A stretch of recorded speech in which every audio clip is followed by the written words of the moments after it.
Hi guys, it's Rachel with WTI, and I want to talk about this really fun Disney game. So this is the Wonderful World of Disney trivia game.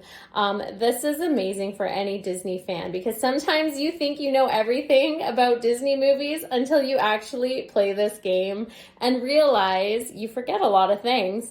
So this is great because you have 400 adult trivia cards and you have 100 trivia cards for kids. So it kind of simples it down for your kids to be able to play so it's not as hard. I really enjoy how they have pictures on the one side for the kids, so it's very visual for them as well. And you have to go around the board.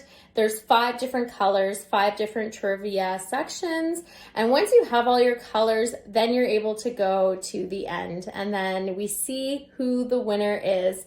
So it's a real fun game. It's great for all ages. I love the fact too, is sometimes I forget about a Disney movie. And then when I get a trivia question, I'm like, we can watch this movie because I completely forgot about it. So it's fun to do as a family. You can do that as well. But that's just my point of view.